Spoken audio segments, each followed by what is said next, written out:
Lewis Hart for the Ring magazine. Delighted today to be joined on a Tuesday afternoon, I'd say, with managing editor of the Ring magazine, Tom Gray. Tom, it's good to be speaking to you, I guess, for the first time. Yeah, how's things, mate? How are you?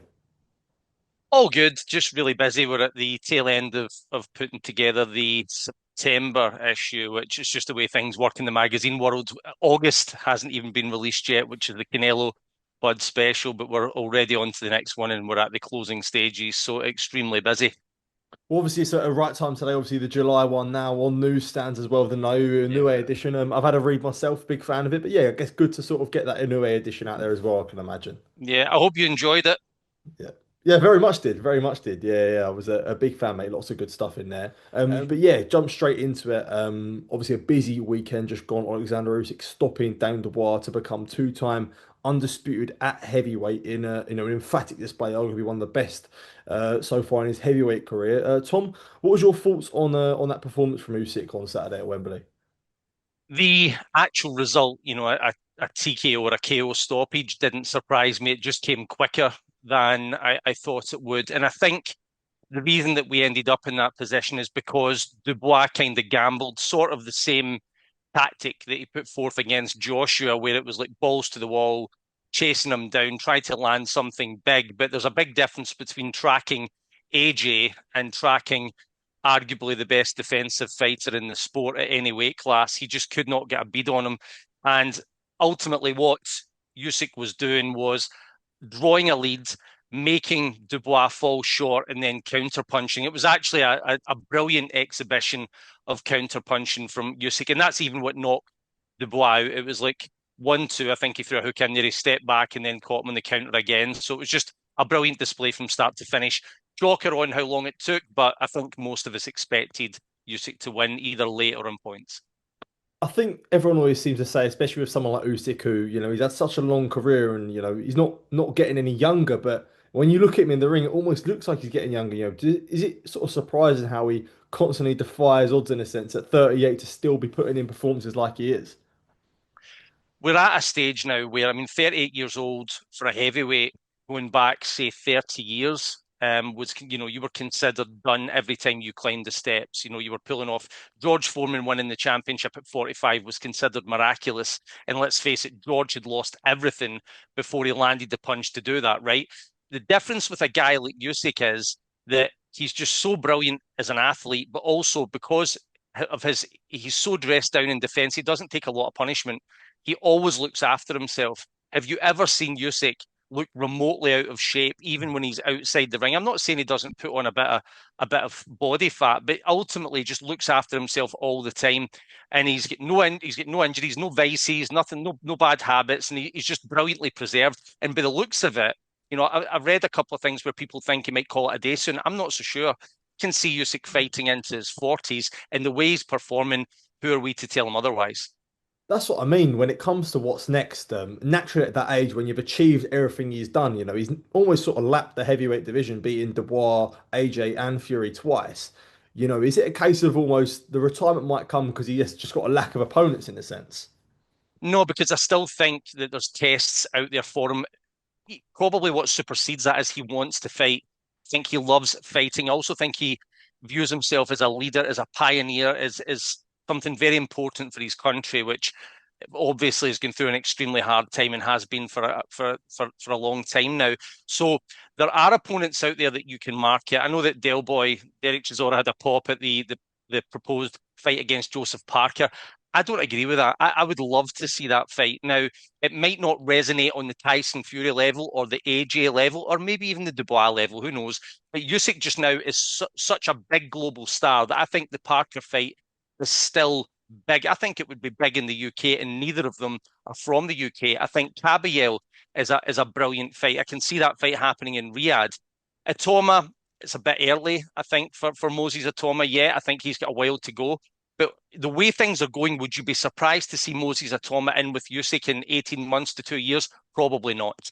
Mhm. When it comes to sort of GOAT debate, in a sense, when Usyk's in that conversation is just sort of purely based on heavyweight alone, I'd Mm. ask you, Tom, when you consider this with obviously the other heavyweights that are in that sort of select sort of few, What sort of qualifies it? Is it, longevity? Is it quality? Because you look at the quality of Usyk's work, while it's only been 8 fights, they've been, it's an elite. He's got a great resume at heavyweight Yep. of back-to-back fights, but also he's not had that longevity. So, like, how would you sort of assess that when it comes to putting Usyk in that debate of the greatest heavyweights?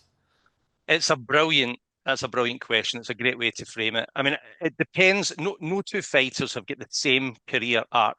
Muhammad Ali, to me, stands alone because he had the resume, he had all the opposition around him. You could say blessed, you could say cursed because of what he put his body through against Joe Frazier, Ken Norton, George Foreman, Sonny Liston, Ron Lyle, Ernie Shavers. You just don't see eras like that, and Ali stood atop of that. To me, it's hard to knock him off his perch. A fighter like Larry Holmes, who I rate very highly, probably just a notch under Ali. He got there for exactly the reason that you say, longevity, right? He didn't have the same quality of opposition that Ali had. Vladimir Klitschko, even more so. Vladimir is an all-time great heavyweight, but he didn't have anywhere near the level of opposition that Ali had, and probably not that Larry Holmes had. So because of the reign, the title reign, which I think was 11 years, and the multitude of defences, I think it was 19, 20, somewhere around there, that's his greatness. Longevity is his greatness. But you're right in what you say. Usyk has not got the same level of opposition as Ali. He's not yet got the longevity at heavyweight because he started off at cruiser. He's still got well over a dozen world title fights. But what he has done is went into opponents' backyards. He's basically taken Tyson Fury, beat him twice. If you've got any doubt, no problem, I'll go there again. Anthony Joshua, oh, you've got some doubt, I'll go there again. Daniel Dubois, you've got some doubt, I'll go there again. He's knocked off the top guys in his era. He would be the favourite now against anyone else. It's a very unique, it's a very unique resume, career legacy that he has built. But I do put him in. I put him near the top because of the fact that he's came up in weight, because he's given away so much in terms of size and reach, natural weight, strength, and he's doing it with pure boxing ability and ring IQ. He is out of this world, and a lot of people are trying to frown on it because I guess it's easy to. It's easy to pour scorn on greatness if you put your mind to it. But I think the guy has made his mark. Yeah, I guess, and also another factor that sort of people always like to determine is like another question I'll ask you, like, how do you think when you look at someone like Alexander Usyk, how he would fare in other sort of eras of the heavyweight division? If you Mm, look at the early 90s, 2000s with, Holyfield, Lennox Lewis, Riddick Bowe, yep. I saw a tweet that Dev Sani done, and he put what fight like name fighters that would start as a clear favourite against Alexander Usyk from Mm, any era, and you look at the mm. likes of Lewis, Bowe, Ali, this stuff. Like, I guess a question I'd ask you, like, sort of how would you think he'd fit into other eras in a sense? Well, let's put it this way. I mentioned some of this yesterday on social media, but boxing to me comes down to styles. And for the most part, there have been exceptions. There's usually a style there that messes with you. Now, to me, Muhammad Ali is the best heavyweight champion of all time. Two southpaws he faced were Karl Mildenberger when he was in his prime in 1966, Richard Dunn when he was past his best, 1976. Ali in 1966, for many people, is considered the apex, the top heavyweight that's ever existed. Well, if you look out the Karl Mildenberger fight and look at Ali against the Southpaw style, it doesn't look good, doesn't look comfortable. So much of the stuff that he's accustomed to doing, he's kind of struggling because he's having to move in other directions. Instead of trying to get away from the right hand, he's trying to get away from the left hand. Now, Karl Mildenberger was a good fighter, European level. He's not in the same stratosphere as Alexander Usyk, right? So if you're just taking them and putting them in the ring together, I think Ali's in for a struggle. I'm not saying he can't win the fight. That would be ridiculous. Same as Larry Holmes, I don't think fought a southpaw as a professional. Neither I'm did not saying Lennox Larry Holmes Lewis. can't. Yep, I'm not saying. Yeah, good point. He didn't fight Chris Bird. That fight got past him. But at the end of the day, if you've not went in with southpaw fighters of Usyk's quality, I don't think anyone can just turn around and say, "Oh, Lennox would beat that guy." I think Lennox stylistically though is tough for him Mhm. because of his length, because of how athletic he is as a big man, and also if it comes to the inside, we've seen Usyk susceptible to uppercuts, and that was a great shot for Lennox Lewis. But I think you need more than one punch to take down Alexander Usyk. I think Lewis is a tough fight for him. I think Vladimir Klitschko because it's the same kind of thing. His length and stuff. I think Vladimir could have success, and also Riddick Bowe, providing he is at Mhm. his very best. Stylistically, those are the three guys that I think would be really tough for him. But to answer your question, I think he is hell on earth in any era. Those three, I would probably agree with you as well. I think Lewis and Bow were definitely the two that I picked up for myself. But yeah, just switching attention now to Daniel Dubois. From your point of view, was you disappointed in what you saw from Dubois on Saturday? No, because he's already been in with him in the first fight and knows that, taking his time and boxing off him wasn't going to work. Okay, so, if you take your time with Usyk, he's patient, he's constantly figuring things out. I think the game plan has been let's go in there and roll the dice because we know it's a good phrase to use. Yeah. We know, right, that the boxing doesn't work. So let's see if we can go at him and make something happen. But ultimately, here's the deal, and you'll know this. Usyk had what 350 amateur fights. They've all tried that. WSB fights, Olympics, three-time world championship medalist. He's had guys attack him his whole career. And if you fall into that trap, then he will expose you. I mean, it was an absolute beatdown. I don't really blame Daniel for trying it, but ultimately that wasn't going to work.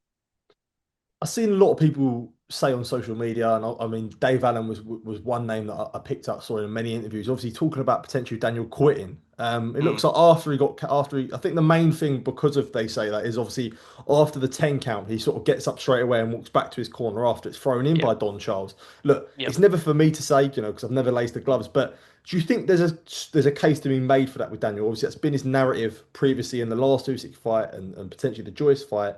Do you feel like there's another case for it for this fight with Usyk?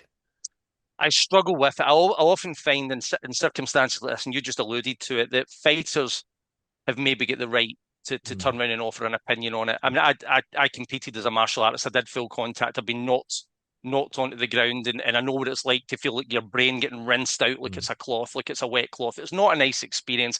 I don't know how hurt Daniel was, so I'm only guessing that, but I do know that shot hit him flush on the button, probably did a complete disconnect when he was on the ground. He looked like he was hyperventilating before he then started struggling to get up. I just don't like saying it. And I mean, mm. at the end of the day, the man's brave enough to go in there. He's posted some great results. He's top flight professional. He's a former world champion. I don't like to say it. If fighters have an opinion on it, I respect it. I feel a bit sorry for Daniel because social media these days, you come under such a microscope with this that it's hard not to feel a bit sorry for him under the circumstances. Yeah, and I missed another big story that was developing as of yesterday. I don't know if you would have seen the video on social media. Obviously, the pre-fight party, which I mean, it's not been confirmed yet, but that could have led to him arriving late to the arena. Mm, No, Simon Jordan said on Talksport about his dad wanting to sort of bring sort of everyone into the changing room, this and that. mm, A mad sort of stories to develop on the fight day. To my understanding, something similar was held before the AJ fight, which obviously that was successful in Dubois' favour. But as this story develops, it's a crazy one, but it doesn't surprise me in boxing. But what are your sort of thoughts on this whole situation as it conspires? I thought I didn't know anything about if it had happened, if it preceded the AJ fight. Obviously, you're not Mm, going to hear anything about it. When in the mm, ring, it's been an absolute disaster for him. Then it's all going to leak. mhm, Look, I don't agree with it at all. I think anyone you speak to in boxing will be like absolutely flabbergasted that that has gone on. To me, I remember reading about Ray Leonard, and he would wake up in the morning, he'd have something light to eat, he'd sit and watch some TV, he'd talk to his family, then he'd go straight to the arena, warm up. You need to be in a certain headspace to me when you're going in for elite level combat. And party times and the rumors circulating as he didn't know anyone there, and then trouble getting to the arena and arriving at the arena 90 minutes before you're set to go to the ring when you still need to get dressed, you still need to get gloved up, you still need to warm up, and he's a big guy. And it's not like us doing a light stretch down the gym before attacking the weights. To me, the story is absolutely horrific. When you're getting into an undisputed heavyweight championship fight against a guy of this caliber, you need to have the correct headspace. I just can't get my head around it. Now, you might get the excuse if it turns out that Daniel's father says, "Well, I know my son, blah blah blah." Well, I'm sorry, I don't agree with it, and I don't think anyone in boxing will. Yeah, well, Don Charles was asked on Talksport this morning about it, and he was basically his point.